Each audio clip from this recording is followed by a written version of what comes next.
Hello. How are we doing? Day 3? Good day 3? Thumbs up? Yay. Want to do a wave? Start over here. That wasn't bad. Good job, you guys. I'm proud of you. Good job. My name's David Simpson. I'm the goofball who is the program director here at the Fine Arts Work Center. My pronouns are he, him, his. And welcome to our third faculty event of the week and our final faculty event of the summer. It's amazing that it's flown by. And we're going to go out with a bang tonight. We have a wonderful lineup for you tonight. We have writers Victoria Redel,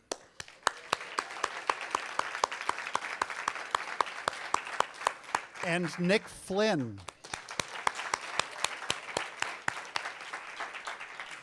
Two of our most beloved and long-standing faculty members and members of the Falk family, and we're just really pleased that you're here and looking. And we're both. I know. Speaking for myself, am I just speaking for myself? I'm speaking for everybody, right? That I'm excited that you guys are here going to read for us tonight. Another round of applause. They're both going to do readings, and then they're going to do a Q&A afterwards. Both have books that they will be selling and signing at the back of the room after the event. There's bookstores. This is where I talk about all the stuff that I've talked about for the last 2 days that you're probably really sick of hearing, but no, you're not? Oh, thank you for saying that. That's so nice. Thank you. Books for sale at the back of the room by this week's faculty. More books for this week's faculty and the summer's faculty and other people who are associated with the Work Center for sale in the bookstore in the gallery. While you're at it, I hope you'll check out the exhibition that's back there. Everyone We Know Is Here is the name of the exhibition. It's curated by former Falk Fellow Heidi Hahn, and it consists of work by former fellows, about 20, 21, 22 former fellows. It's a beautiful, beautiful exhibition. So please do check it out. Because remember, tomorrow, it's closed. Remember that. It's Friday. Friday, yes. Tomorrow's Thursday, right. I'm glad you guys are here because Friday it's closed. So if you want books or to look at the gallery, do it today and tomorrow, because Friday you can't because we're doing the Poetry in America thing. And it'll be off limits. So what else we got going on here? Same stuff. Big thanks to East End Books for managing our bookstore. And to Cape Cod 5 Savings Bank for providing generous sponsorship of our public summer programming. The restrooms continue to be down the hall, and the sign-up sheet, you guys are awesome. It's overflowing. And we're going to have a great event tomorrow night. I'm really excited. Thursday night, student night, continues to be after 9 weeks of this summer and 9 weeks of last summer, continues to be my favorite night of the week because I get to see all of you, both in the galleries, the studios upstairs and here in the student reading. Show your work, and it's brave and inspiring, and I'm looking forward to it. That's all I have to say. Turn your cell phones off to silent. Remember I said that last night, and then somebody's alarm went off?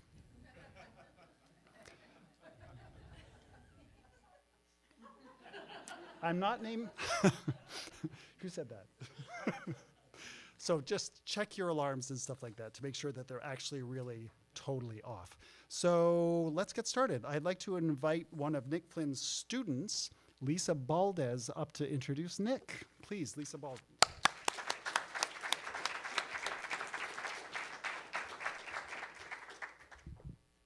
Thank you. So the first thing I heard about Nick Flynn was that he'd written a book about the Pine Street Inn.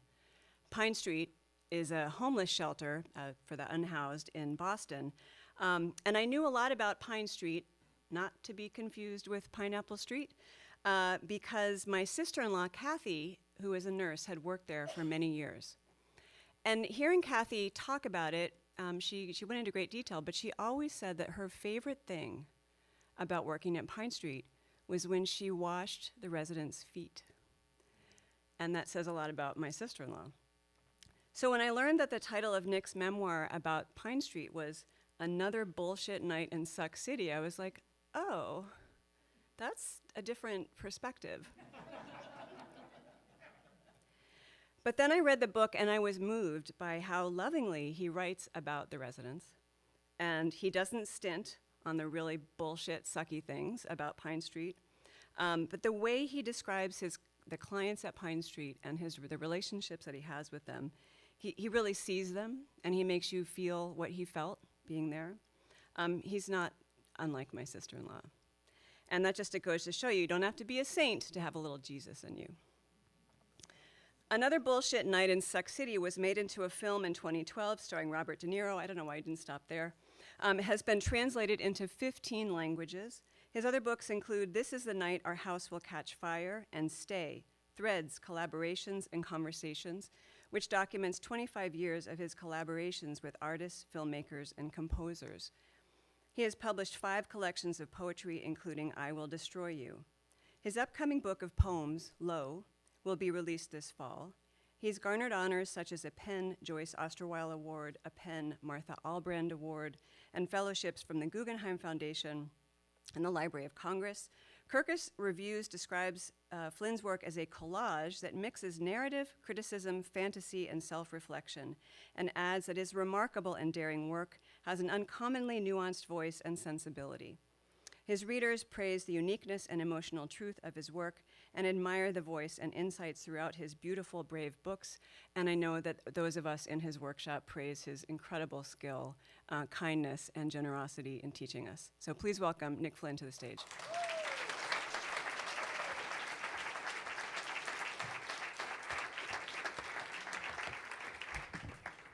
Thank you, Lisa. That was beautiful.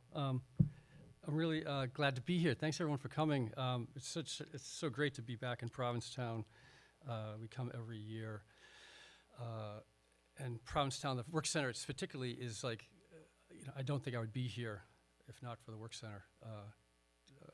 It was the first recognition I ever got was being a fellow here at the Work Center.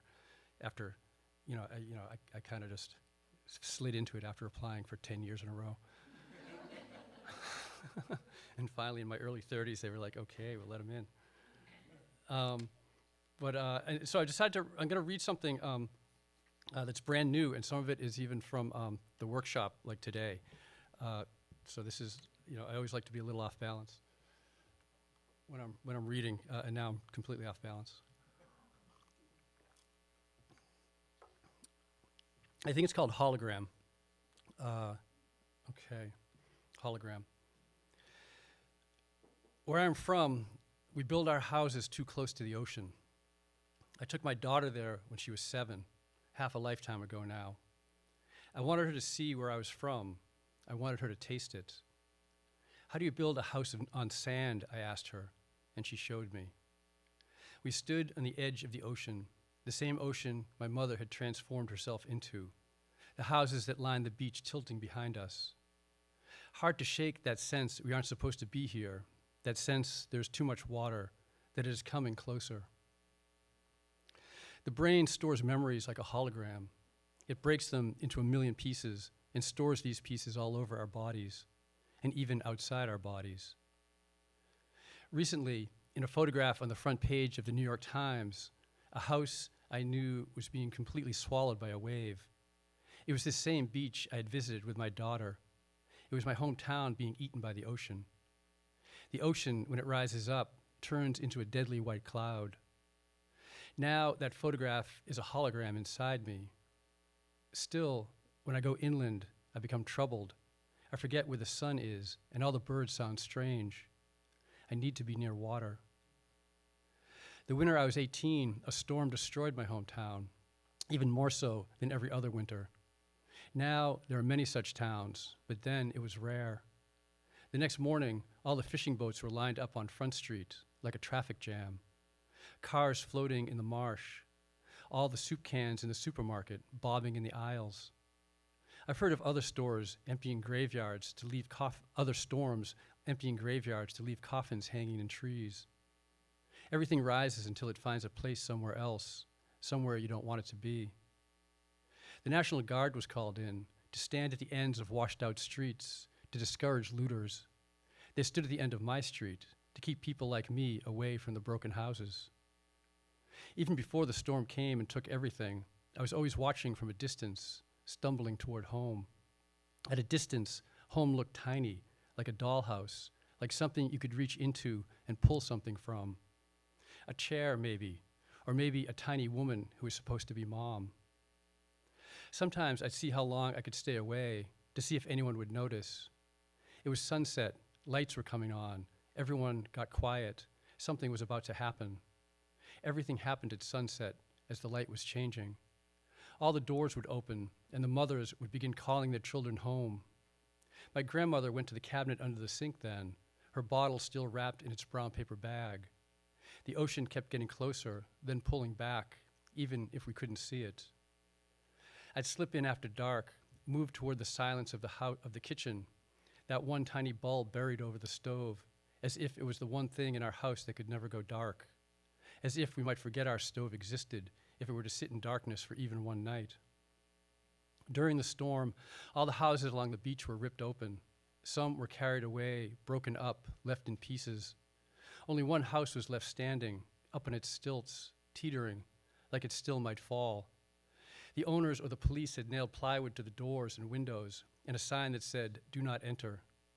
One night, it seemed a good idea to go into that house. I loaded the car up with a crowbar and some candles. We parked a few houses away, the street still littered with sand. By now, the National Guard had left. The emergency was behind us. The plywood came off in my hands like paper. We found a tilted bed in a tilted room and lined the candles up along a tilted mantel. This was our sanctuary, our refuge. We could still hear the ocean. It was always close. It was everywhere in that town. It's in section 2, so this is 2.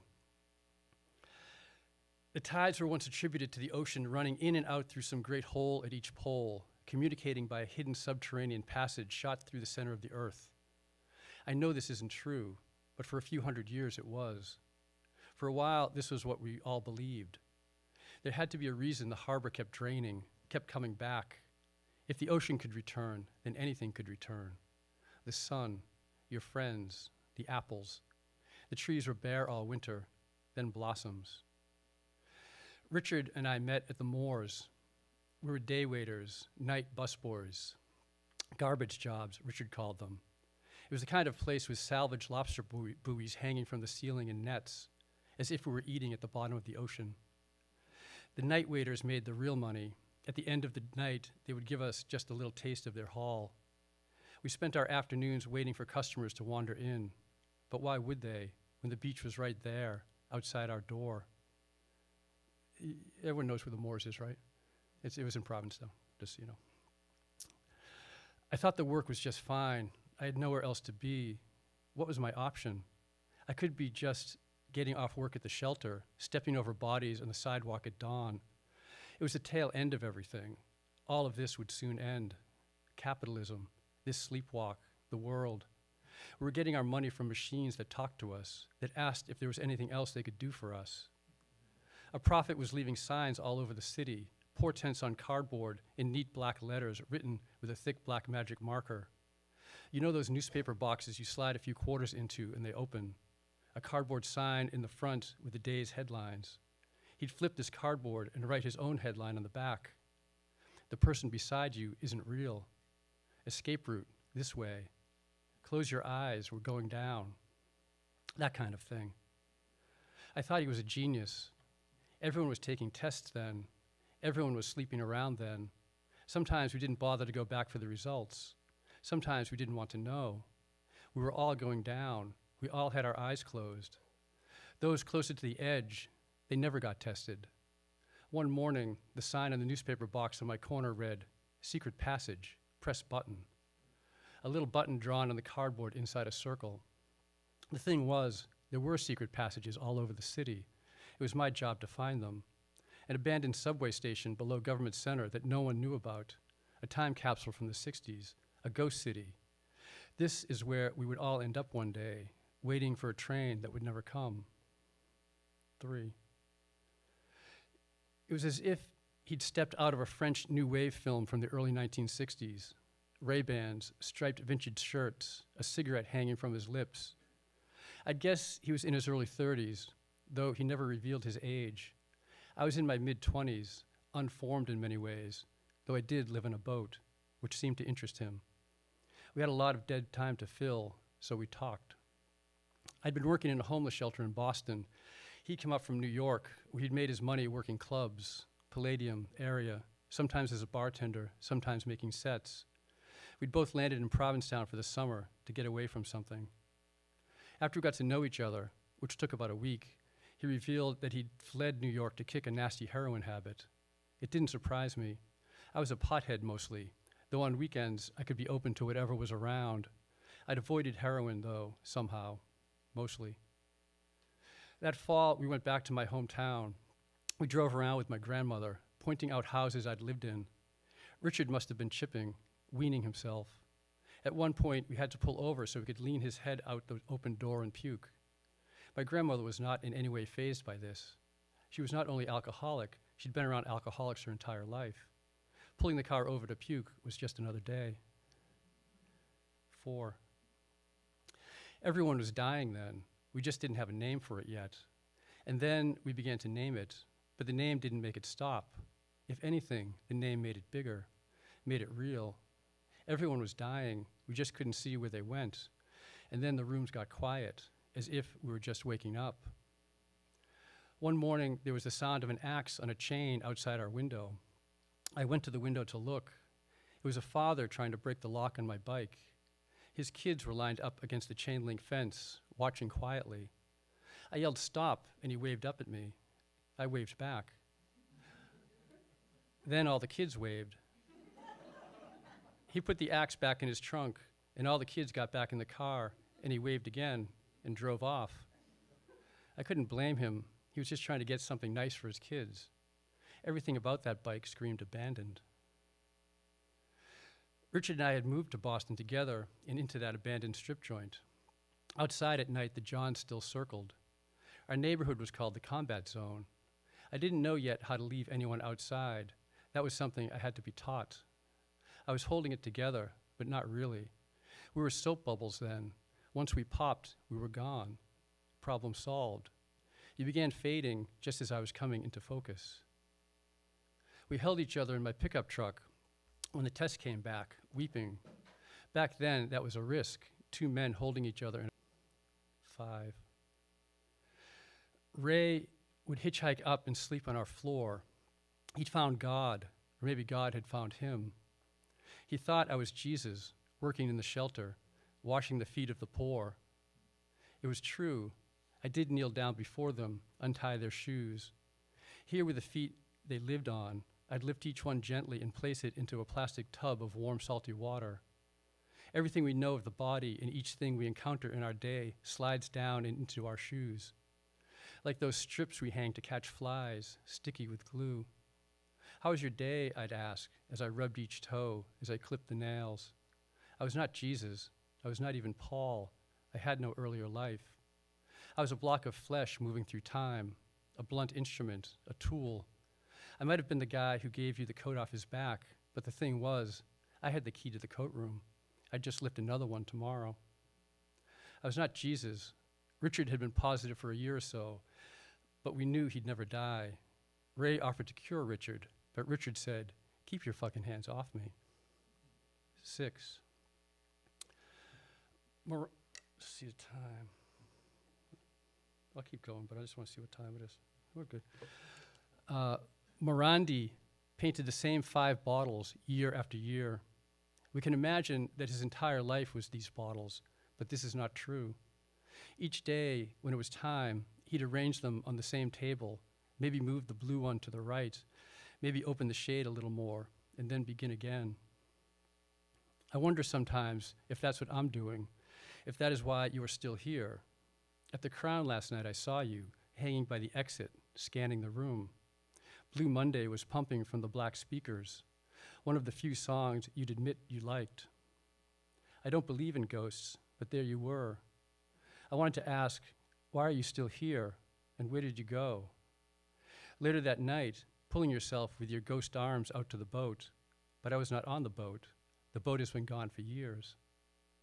To go means it was once here, that it wasn't all a dream. Why does it feel like a dream? 7. I stood up in the boat and tossed you into the waves. Can I say I saw you in the ash as it billowed out below us? Not your face, but your whole body. Can I say I dove into the cloud of you to hold you one last time? I opened my mouth to breathe you inside me, to drink you, to swallow you. It was animal, that thought. It was, this is it.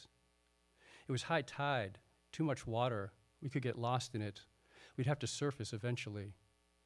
When we'd met, you'd swim out to my boat at midnight and pull yourself on board. All that bad energy that rises up when trying to kick. It needs to go somewhere. You should have woken me, I told you. You should have stayed. 8. His torso was like one of Michelangelo's slaves, pulling himself out of that rock. Now he's inside the jar he is holding. It is full of ocean water and ash. You can visit him whenever you want. He'll be hanging by the exit, scanning the back room at the Crown. What holds us here when there is no here? We are made of the universe, is what we call darkness. Maybe soon we'll all once again be ocean. I keep it to myself, the way the past invades. How does it feel to treat me like you do? Sometimes it seems we are made of nothing but salt. In those hours you lived as a word in my mouth. What was your rock, and did you escape? Who did it find, and who did it spare? Thank you.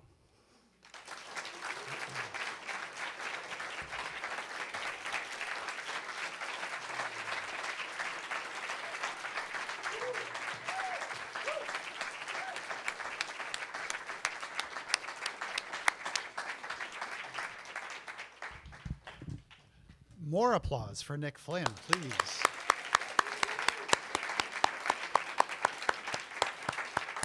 It's gorgeous stuff. And now I'd like to invite one of this week's faculty, Nathan McLean, to the stage to introduce Victoria Redel. Nathan, come to the stage.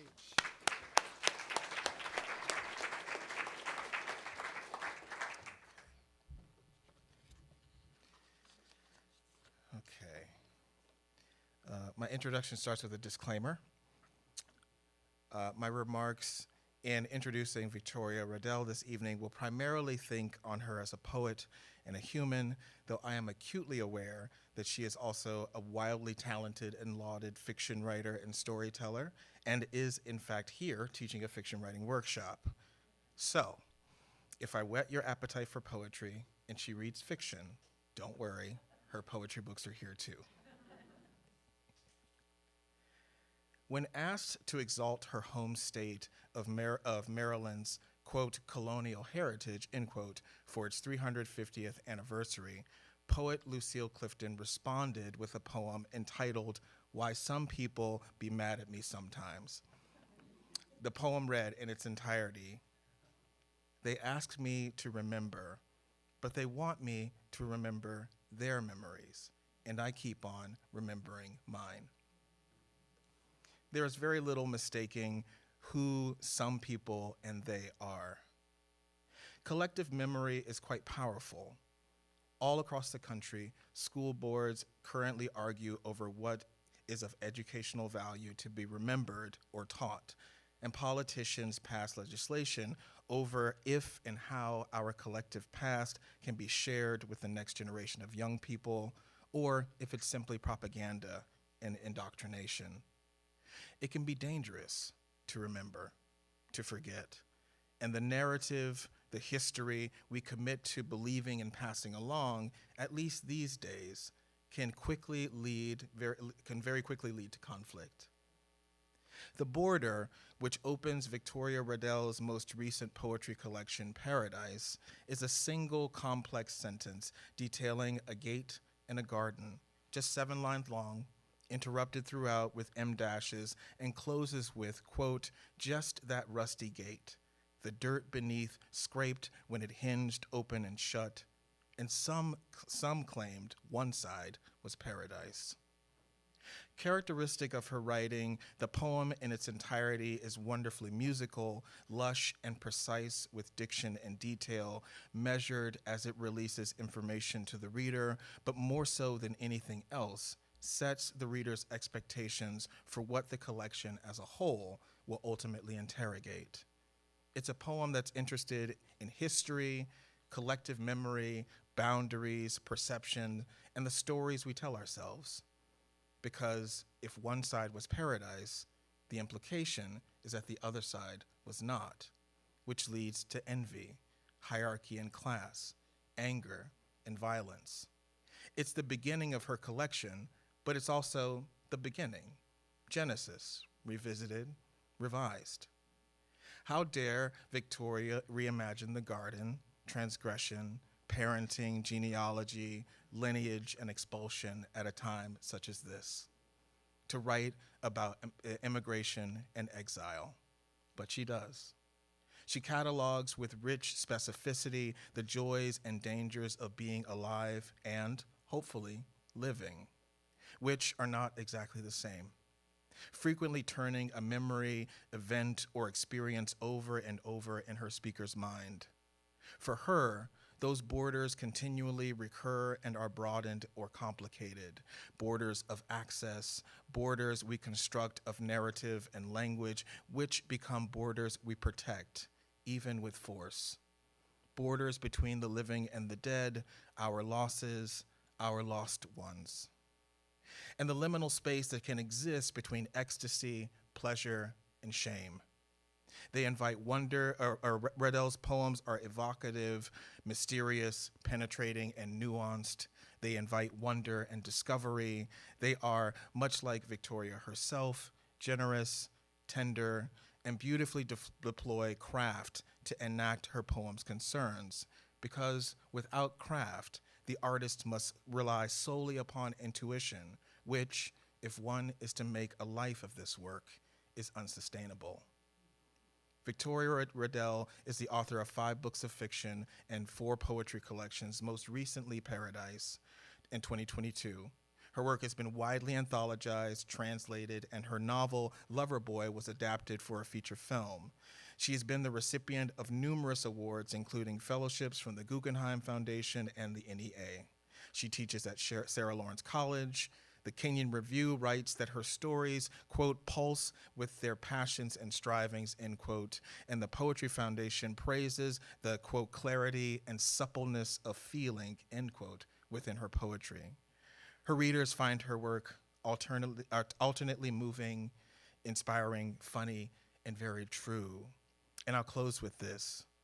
One of the first things Victoria did upon the faculty sitting down around a table together was to think on this very room in which we've all gathered, the Stanley Kunitz Common Room, to think of strategies, of ways we might always remember, no matter who passes, however far away from this moment, through these grounds, the namesake of this beautiful space.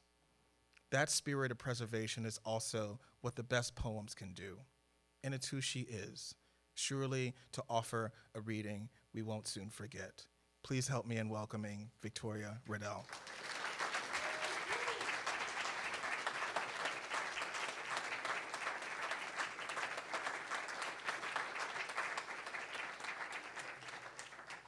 Okay, let's just stop now. I'm gonna have to get my glass. I'm gonna have to take a little breath. That was amazing, thank you.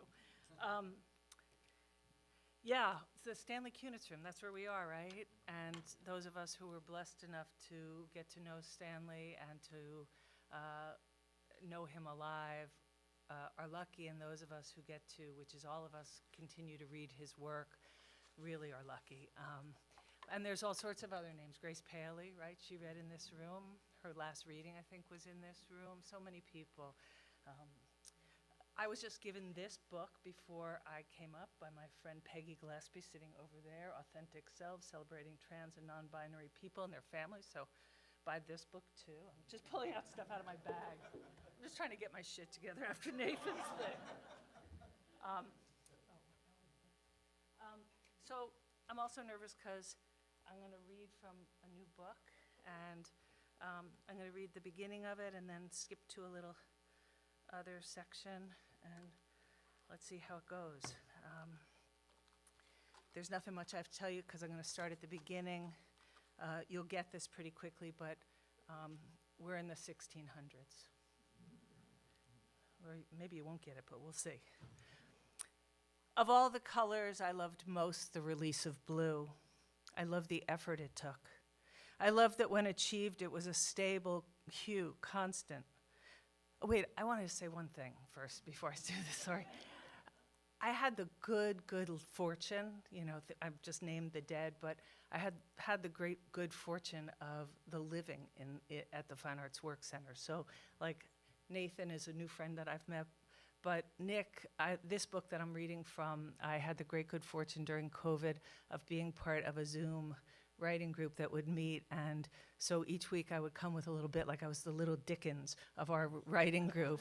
And so Nick was part of that group, and Padraig, wherever he is, was part of that group, and Richard McCann, bless his soul, no longer with us, was for a year part of that group. So just want to say their names. Sorry. Do over. Of all the colors, I love most the release of blue. I love the effort it took. I loved that when achieved, it was a stable hue, constant. But first of all, I love that blue began with a great tale in a faraway mountainous land I could hardly imagine. Though I'd heard it described as rugged, treacherous, the mines ancient, but so remote that few had ever crossed there. I'd hold a chunk of the costly rock in my hands and try to map the journey it had already made across rough landscapes and seas and all the many hands that held this piece of lapis lazuli. Lapis lazuli, doesn't the name alone glow brilliant?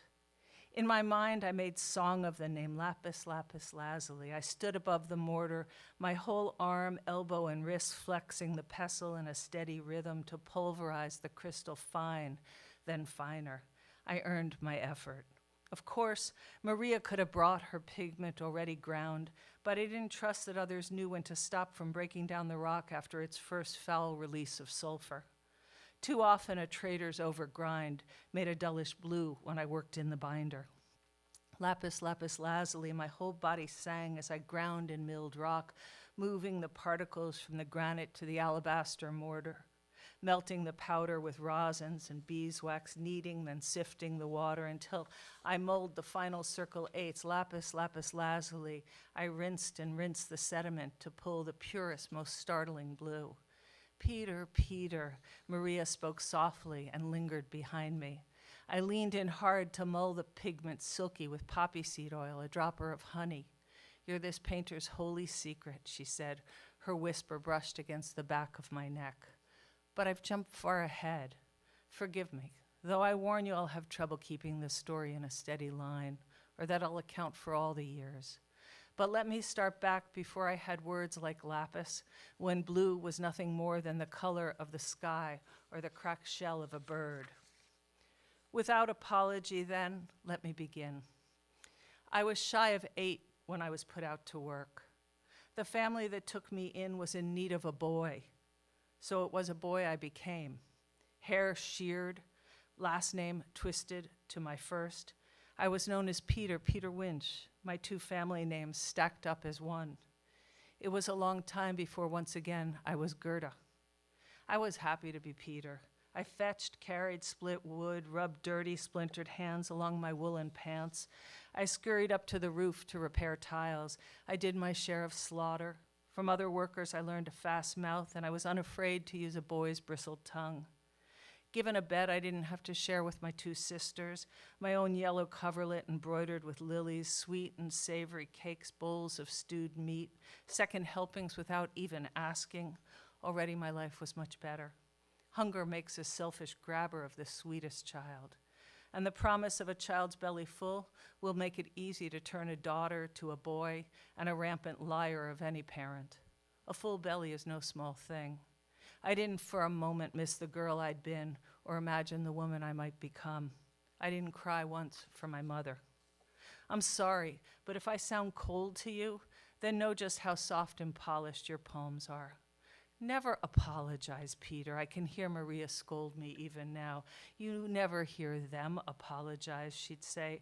Her chin jutted toward the men from the Dutch Guild of St. Luke, and she'd snip, I didn't get richer than all of them put together by making excuses. Maria would have another story to tell, you can be sure of this. But I'm the one here. I'm the one still standing. If you call this bent old shamble, I am still standing. Truth be truth, most days I don't stand long on my feet. I was Peter then, and I was Peter to the last days alone with Maria. So few of us choose the life we get. Look at me now. You'd never think I got far in this world, much less that I once took my place among the ribboned and starched-collared men, among fat princes and poets, that I traveled to many great homes and I entered right through the front door, that my life, a servant's life, even for a brief time, became another life altogether. It's the passage of time that lets me make a steady logic of how these now unsteady hands moved from learning to be a tile fixer and a waste tosser to the preparer of lustrous paint, not just for Maria's famous flower paintings and still lives, but yes, also for my own. Though what was mine and what was hers will be a difficult part of the story to tell, and despite Maria's chidings, apologies will be in order. No doubt you've heard of the glorious time we lived in, where every day some porcine gentleman trumpeted great new wealth. But it's not only the men of wealth, the fishmonger, the boatman, even a family servant like myself. We may not be owners of the East India Company, but we still laced our wine with cinnamon and nutmeg.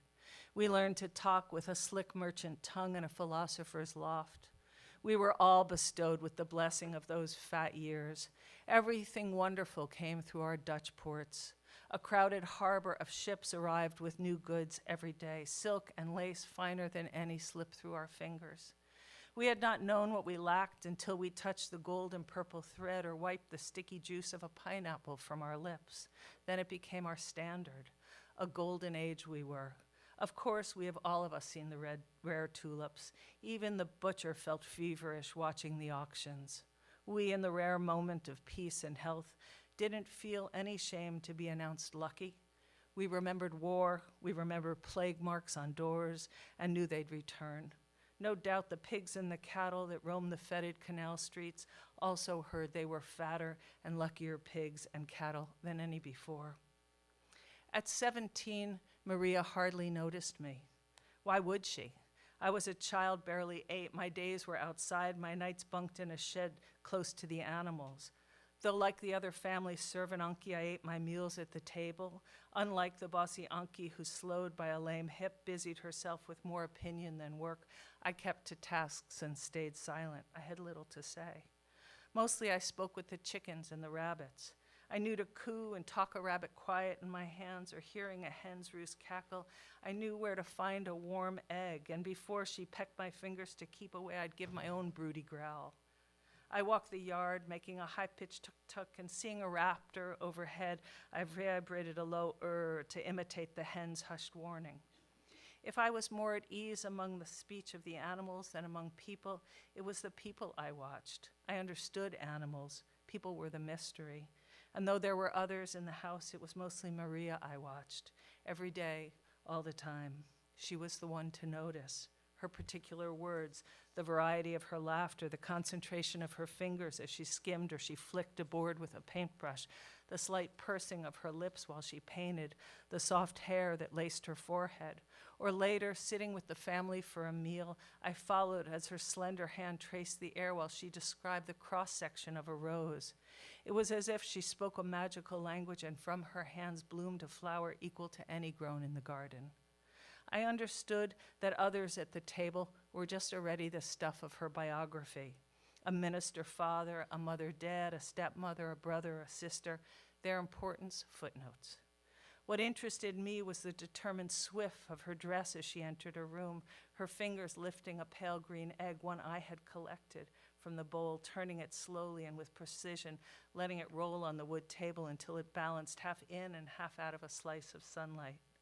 More than once, when she believed herself alone, I watched her waste a fresh egg, cracking it in her hands, pulling the runny yolk like taffy. Beautiful, she said to no one, and I watched it seep through her fingers and slip along her narrow wrist. I held the rabbit tight. Its nose twitched in the crook of my arm. I petted and scratched the bony skull, pulled the long ears till they relaxed along its back. Oh, missy, missy, what a warm day. Nothing I said to the rabbit was a lie. It was warm. I stood in the open door of the hutch and I tipped my face into the early spring sun. the heat flushed down my neck. I'd never lie to a rabbit. I've watched others pin a rabbit under a broomstick and in a single swift movement lift it by the hind legs to snap the neck. It's certain and fast, but I've only to imagine my neck trapped under a stick to know I'd never do that. Instead, I eased my hands to my trousers. Missy, Missy, you'll feed us pretty stew, I sang, and I kept the wood mallet loose at my side and singing pretty, pretty stew, and the third or the fifth time I yielded a blow to the rabbit's skull. It's important that a death be fast, or the meat goes stringy. Then hanging the rabbit by its hind legs on 2 nails with a quick blade at the neck, I gutted it, saved the head to feed the yard pup, and let the rest bleed to the bucket. Missy, Missy, soon you'll be a pretty stew and your pretty bones a broth. I kept up the chatter. The pup loves your head, the garden your blood, and we all thank you, I chanted and flipped the rabbit, and with a few cuts slipped free the skin and sang, and so will whomever is warmed by you. Well, Peter, that's quite a song and a dance. I spun, blade and fur in my bloody hands, and there was Maria leaning in the door with a paper and a stick of charcoal. Turn back, she insisted. Please, Peter, turn. I turned for a second time my name. She spoke my name. Keep at it. Yeah, keep singing too, but step to the side of the bucket so I can render the bloodstream, she said, as I cut meat off the bone. Like this, boy skinning rabbit, boy sharpening knife, boy carrying wood, sketch by sketch, Maria began to claim me. No longer could I watch her. Now she watched me. She sat in the upstairs window and drew me at my chores. She sat up in the courtyard as I raked and tended the herb garden. I couldn't imagine why she wanted to draw me. I was hardly anyone. When she left her sketchbook open on a table, I snuck over to look. It seemed impossible, a fantastic mystery how, with a piece of charcoal not much different than what was left in the fireplace, she'd conjured the dense velvety layers of a rose whose delicate scent seemed to rise from the paper. I put my finger to the drawing and was surprised when the flower smudged and my finger came away sooty. I turned the pages, and there among precise drawings of grapes and vines and flowers was page after page she'd sketched of me. My first inclination was to slam shut the book, or better still, to shear from the sketchbook all the drawings of me. I couldn't understand why she'd want to draw my muddy, rough hands holding freshly pulled carrots, and there was no mistaking they were my calloused hands with the thumbnail rucked and cracked from night sucking. Wouldn't she be better to spend her hours practicing marigolds? Wouldn't she be better spending her hours practicing any flower than drawing the servant boy rocked forward on his knees blowing at the fire grate? Once I woke in the shed and I found her squatting close to the pallet. You were dreaming, Peter, she whispered. I quickly pulled the coverlet tight around my sleep shirt, careful to keep the girl child of me unseen. Looking at her sketchbook, I felt afraid. To be so carefully observed with each drawing, she came closer to discovering my deceit. You understand, I had everything to lose. But what shook me most looking at her drawings was to see my face, how on a thin piece of paper she'd captured the fleeting feeling that passed like weather through me, feelings I recognized only by looking at her sketchbook. There, the knitted scowl of concentration as I rolled out dough. There, the frustration as my tooth clasped or chewed my lip. Or standing before neat rows of stacked split wood, the wind of satisfaction that lifted one corner of my mouth into a crooked smile. I was not any boy, working boy in these pictures. I was myself, Peter. And there, more clearly in her drawing than I could make out in the front room's tin mirror, was the scar on my chin where I'd slipped and cut myself on a roof tile. Looking at myself in her drawings, I ran my finger against the slight, jagged pucker of skin. She'd seen that. She'd looked at me closely, as closely as I looked for the signs of bugs or black spots on leaves or the reddish canker on the stem of a climbing rose. Yet despite my fear, despite not wanting to be closely watched, I wanted all of her attention. Who wouldn't want that? To be noticed by Maria, even if I didn't believe myself worthy of her notice. One morning I looked up from paddling butter and said, why? Maria was seated on a stool, her book filled with quick drawings of hands, the curve of a neck and shoulders, the weighted stance of feet, all mine. With such tenderness, she'd drawn the flecks of my nostrils, so it really seemed possible that leaning close to the paper, I'd hear the release of my own breath. I hadn't planned on asking the question. I hardly had a right. But once I did, it felt crucial. Why draw me, I repeated, when there's your father, sister, when there's everyone else? The sound of the charcoal stopped. The room was quiet except for the steady sound of my butter paddle. I don't know, she finally said. Her voice sounded as tentative as mine, which made me concerned that I'd overstepped my place. You're always in motion. I like that, Maria said. And after more silence, she added, I don't know, you're diligent and skilled. I like to look at you. I felt her gathering to say something else, but Anki waddled into the kitchen, scolding that butter shouldn't take a lazy day, and I better hurry the paddle or I'd find myself scouring floors when the moon rose.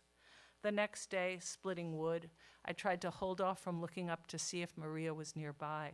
But as I hefted the axe, I snuck a glance, and seeing her drawing at the garden table, I gave an extra arch to my back, and at the height of the axe's swing, I confess, I paused like a statue before stepping in to slam the blade and crack through the log. That I was frightened and excited all at once confused me. That I wanted at the same time to be invisible and have her see me confused me. I was so young.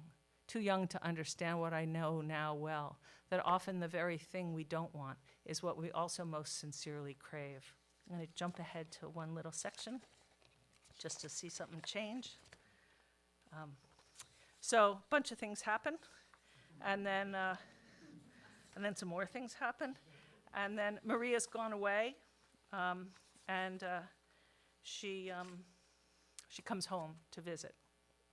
She's gone to Leiden to study art, and now she's come home. Then one day at the family meal, Maria, home on a visit, said, Peter, it's time you learn to wear a skirt and to speak as a girl speaks.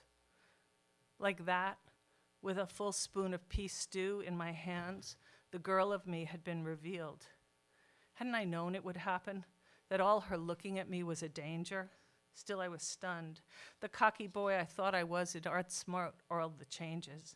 But my chest had begun to itch. At night in the dark, I rubbed down the puffy rise of nipples. By day, I bound the buds, winding tightly the cotton twice and a third bandage so my shirt buttoned flat. On humid days, the stiff band across my ribs made a full breath hard to catch while I worked outside.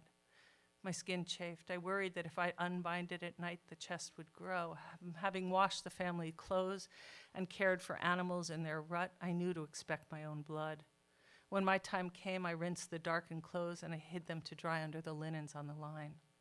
I lifted the spoon to my mouth, my face flushed hot, the sludge of peas thickened in my mouth. What would happen now? I'd be tossed from the minister's house, and without parents, where would I go? I had no home. If I choked now, it might be the best. I pinched my leg. Hadn't I, despite knowing nothing could come of being looked at, good could come of being looked at, felt happy that it was me she chose to draw? I pressed against the chair's straight back. What a fool I'd been. Of course she'd seen. I wanted to run to the shed, hide behind the hutches. Instead, I kept to my stew and I forced down bite after bite.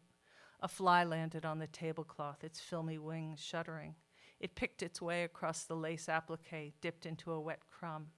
Outside, a sharp call in response of crows. Carts passed on the road. The neighbor's mule whinnied as it did each hour. Fog pressed at the window. The day was unexceptional. It seemed if I listened hard enough, I could hear the steady threshing of fields on the edge of town. If I was lucky, no one would pay attention. The family was so accustomed to Maria's stories that this might just be considered another fancy. But Maria continued, I'm going to Utrecht, and I need a maid, Peter, and you'll come with me. The narrow of my throat constricted. I coughed and clump of stew rose back up in my mouth. The old servant Anki knocked me in the side, and when I looked up, the minister, his wife, Maria's brother, her sister, and of course Anki were all staring at me with their spoons held at various heights and fullness. Peter, the minister said. I swallowed back the wedge of food. I scraped my spoon along the bottom bowl where the dry pea and onions stuck to the ceramic. I wasn't wasting any food. I didn't know where I'd go, what I'd eat next. I'd been a fool to ever become so comfortable as to think a day's drudge, how easy my life had been. Peter, he repeated. Yes, sir, I said, and felt my eyes fill. I pinched my leg again to pull down the pain. I wanted in a rush to promise that I was not a liar. I was a good child. I'd done what my mother and father had asked of me. I was obedient. I'd served well. I'd kept the flue clean, the 2 horses shod to save the cost of a farrier. Yes, sir, I looked at him, keeping my face right despite the fears that had begun to fall on the table. Will you go with Maria? I'll need a maid, Maria burst in. Of course you'll come with me. Maria, her father scolded, you must allow Peter to say yes or to say no. I didn't know what to answer. Should I insist I was a boy, I wasn't a maid, I couldn't become one? Or maybe in the same way my own parents had given me to the Ostervik family as a boy, I was just being asked to serve as a girl because it was what was needed. What will you choose, he asked again. What would I choose? At first I couldn't understand why I was being asked, but I do know it was the first time I was being asked. I ate as a family ate. I slept on the bed I was given. I went to the shops with a strict list. I gathered the day's eggs because there were eggs to be gathered. The fly on the table, the neighbors hawing mule, the hens with their eggs. They didn't make choices. How did one even make a choice? I felt so ill-equipped. For the first time since she'd spoken, I looked at Maria. Her fingers picked at the lace border of a sleeve. All those pages and pages of my hand, my face, when had she known? From the first drawing? She pulled at a stray thread, whirring it into a ball, and it occurred to me she was afraid of what my answer would be, that it mattered. Yes, I said so quietly that the minister asked me to repeat myself. Yes, sir, I said a touch too loud, so Anki huffed and gave me another knock in the ribs. Yes, what, the minister said, waving his spoon. Maria smiled at me. In the 2 years since she'd been in Leiden, I'd grown to hate the paltry circumference of my life. I knew every wheelbarrow or carriage that had passed our house, the paths I took each day, every familiar face I nodded to make me lonely in her absence. Maria, who made choices every day, was going away to Utrecht to apprentice in the workshop of the renowned artist Jan David Stahim, and she wanted me to go with her.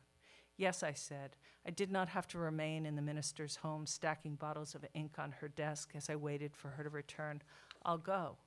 Well, that's settled, her father said simply, as if I'd agreed to go on an errand to the baker's shop. He dipped his spoon into a bowl, the others followed, and soon the table conversation turned to the week's uncommon heat. Unky brushed the fly off the table. The neighbor's wife shouted enough, and the gilded mule quieted. Whatever I feared did not happen. But with those few words from Maria, my life as a boy officially ended.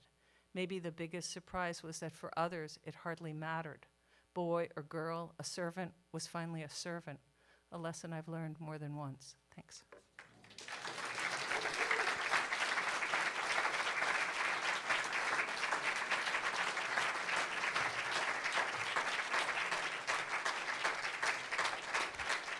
With a mic because we are live casting this, so we want everyone at home to be able to hear your great questions. So, anybody have a question? It was so great to hear you. Yeah. It was so great to hear you. I have a question for you. Okay. Is this on? Yeah. The opening section of that is from a piece that you started a while ago, right? I forget, what was the opening section? The opening section is you going to the town with your daughter. Yeah. And That's in the last book. Yeah, that's in the last book. Yeah, and that weaves back into this piece as well. Yeah, I Cool. steal freely from myself. That's yes. so great. Yeah. Yeah. That's excellent. Yeah. I mean, because it's your life. Yeah. Well. Yeah. Or something like that. Yeah. Yeah. I want to say something. Just to you raise your hands if you have questions, but that it always takes like half an hour for anyone to have a question. So. I think the reason I'm writing this, one of the reasons I'm writing this, here's a question. Why are you writing this? Why are you writing this, Nick? Yeah. The reason I'm writing this is, we made a film like over 10 years ago now of Bullshit Night, and Richard was in that film. The character of Richard, my friend, was in the book, and he's in the film. And it was kind of terrible, the portrayal of him in the film. Like, it was like really like so much so that like his sister, who I knew a bit, who I liked, contacted me afterwards, and she's like, "Why'd you do that?" Like, and it was just like I felt so bad, and like how to portray someone fully. So I've sort of that's been lingering in me ever since then. This thing that somehow some injustice was done to him there, even though it wasn't me. Like it was bad. It was just like this, his character was just written as like gay, and so the actor who came, an actor I see on TV now and stuff, and he came, he's like, he's gay, so he made him like really fey and really like swishy. And I'm like, and Richard was not that at all. Like, he just wasn't that, and he was like many, many other things, Nothing against that, but that's not what Richard was. And so, and his sister was really sort of like, horrified by the one-dimensional, the stereotype of him. And then it suddenly, in this past summer, like it just came up. Like Richard just sort of started appearing in the writing again. He just started coming out when I would sit down to do writing exercises. And that's how it, and it's continued, and it really sort of made sense. This is that was back in May, I think it started, and then it was all leading to coming back to Provincetown, which is where we met and hung out. So it really felt like, this was where it had to sort of land and read this. So it's the first time I read this, yeah. I love the section of the ghost where you see him across the bar. Yeah. It's One so of my students asked, like, did you go to the Crown last night? And and I had to admit I did not go to the Crown last night. Yeah. You made it up? Yes, it's a nonfiction class, but I did make that. I did not go to the Crown last night. So that's a little, you get to do that, I guess. I don't know. Yeah.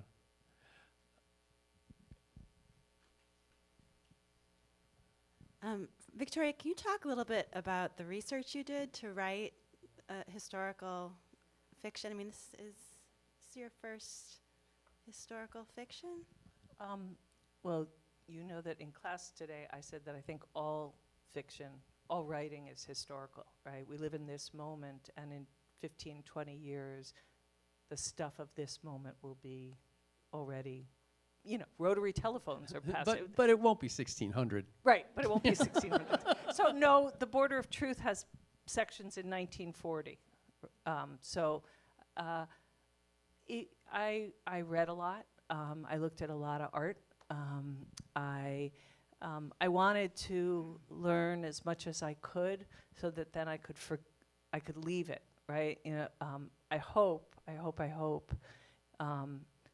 that this is not bogged down with the sense of like buckles and there's certain work that I've read where you feel the hand of the research so much that no one living in that time would refer to things that way, and it's just the sort of the desire to say, yeah, I know that. So I read a lot, and then I tried to I would just make lists, and I would have these notebooks of stuff that I would never use. But I like in the course of a novel to have to learn something. So I came into this wanting to write about paint because, like you, I was an art student in college. That's what I studied, and I went into some years ago, back in 2000, I think 2001, I walked into a shop called Kramer Pigment, which I don't think exists in New York anymore, but Kramer Pigment existed, and it was just jars of unbelievable pigment. And I thought, I want to write a book about color. And so it took a while to figure that book out, but that's what moved me. Maybe just to back up a second, what brought you to write about a girl who passes as a boy, who is really a girl, who is in the 1600s in Netherlands? What brought you there? What brought me there? So I looked for a while. I gave it up, the story. For a while, it was in a non-clear piece of time. And then I was in Amsterdam, and I had this little fantasy. I was writing, and which everyone should go to in the Rijksmuseum, the library in the Rijksmuseum, which is probably the second largest art history library in the world, is open to the public. You can go and work in that unbelievable library. So I went there for a month and worked there every day on poems, the poems that are actually in Paradise. But I had this fantasy that when I was there, the librarians were going to find me a story, and they didn't. But but what did find a story was the book Amsterdam by Shorto, the guy who wrote The Island at the Center of the World, which is about Manhattan and the Dutch settling in Manhattan. And there was a sentence in that book that said, that sort of started roughly, it said something like, little is known of the flower painter Maria Oosterwijk. And I went, not considered. And I thought, who the heck's Maria Oosterwijk? And I went, a flower painter. And so I started trying to learn a little bit about Maria Oosterwijk, and little is known about Maria Oosterwijk, except for that she took the family servant, whose name was Goethe, and made her color preparer, her paint preparer, and then taught her to paint. And that they lived together as companions for their life. And I thought, oh, great. Who are they? And then, I don't know. People changing from boy to girl and girl to boy has happened in more than one book of mine. I don't know, I just do that. Hi, Victoria. So I'm just so interested in the moving back and forth, so between poetry and fiction, and how you manage to do that. Yeah, like how you manage to move between the genres. Like, is there a way that you have to like reset your mind to move from one to the other, and how that works just as like a practice? Well, for me, it's getting much more blurry, my mind. It seems like that this is looks sort of like an essay, but like that last bit that I read is more a poem in it. They sort of took all the energy of the whole thing and sort of made it like, you probably heard lines, if you were paying attention, heard lines being repeated in the last bit that I read. It was sort of like an amalgam of like the whole in this sort of very poem-looking thing. Yeah, so it's breaking down, like that barrier is breaking down even more and more for me. And just reading people that do that more too, that like, that those strict lines between the genres is getting sort of more porous in general. So, yeah, it doesn't. Yeah, so yeah, that's where I am. Yeah. I pretty much don't write poems when I'm writing fiction, and I don't write fiction when I'm writing poems. And I think it's because my brain doesn't do a great job switching between the two. And I think probably the opposite. When I first started writing fiction, I first started writing short stories, and I really did see them as, I just saw them both as opportunities of language, that I could move.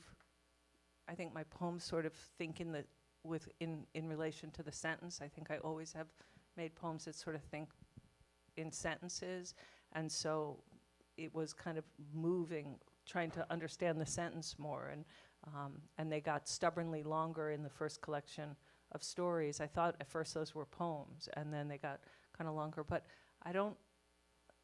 I wish I sort of wrote both at the same time, although I think I would be just confused. And I also think every time I would hit a wall with one, I would jump to the other, like, oh, well, good, get away, More questions?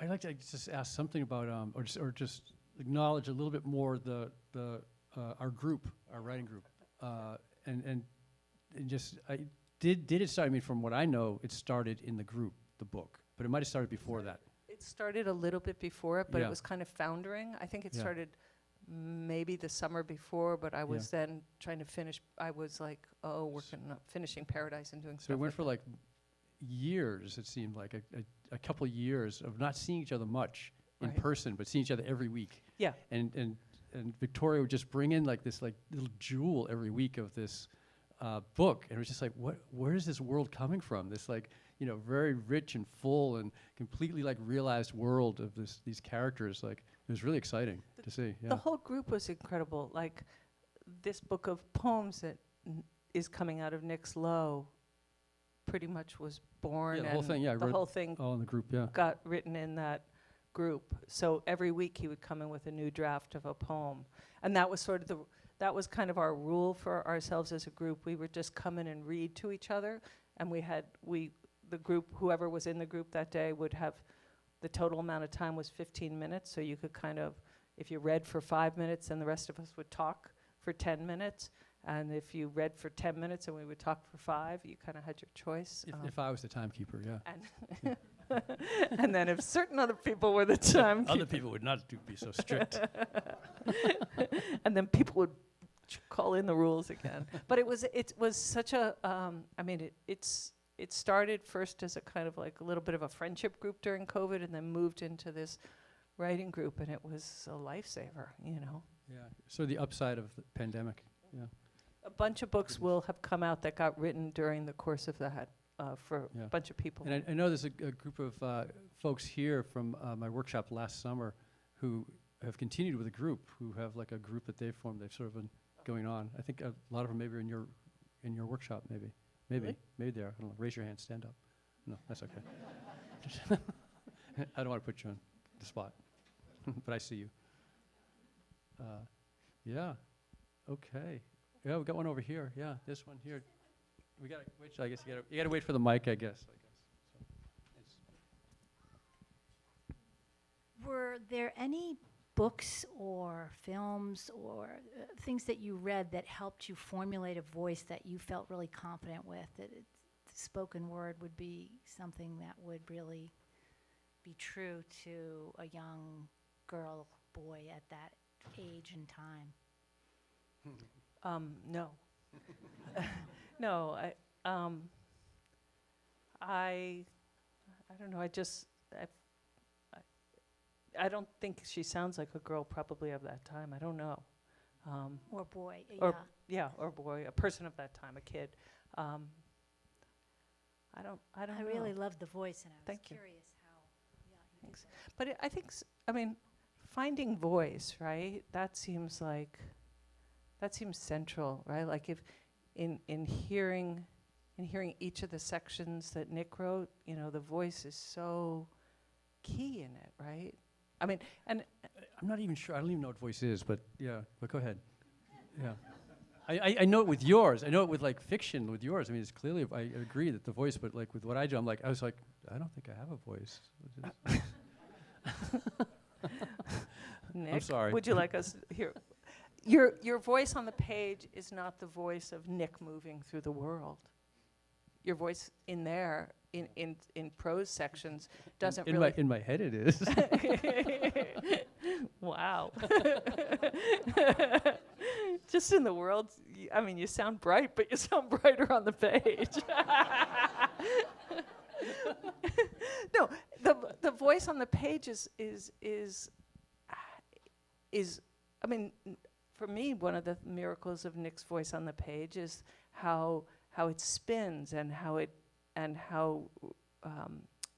doubles back over itself and then pulls words. I mean, you do it so incredibly in the poems that are coming out in Low, and you do it so incredibly all through this. You know, something that's just there, he'll pull up again over here, and you know, that's just sort of how we feel, not just the mind at work, but that the mind at work is part of your voice, I think, and it's also the syntax of the sentences that you write. Yeah, I guess so. I mean, I just think it's like, this is how we're doing it in the workshop this week too. It's just like sourdough starter, really. It's just like you have a little image, and then like the next day you just take a little bit of that image and then do it again, and so you'll have some essence of the thing from the day before in it. It just sort of like threads through it. So it's more like making bread than having a voice.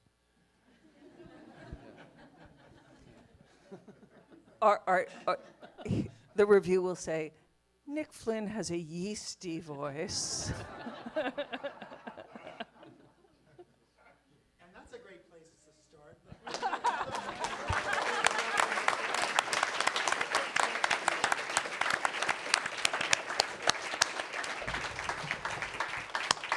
And you can get some yeasty signatures on your books in the back that Victoria and Nick will be signing. Thank you, everyone. Come back tomorrow for our student night in Open Studios. Thank you for coming. Good night.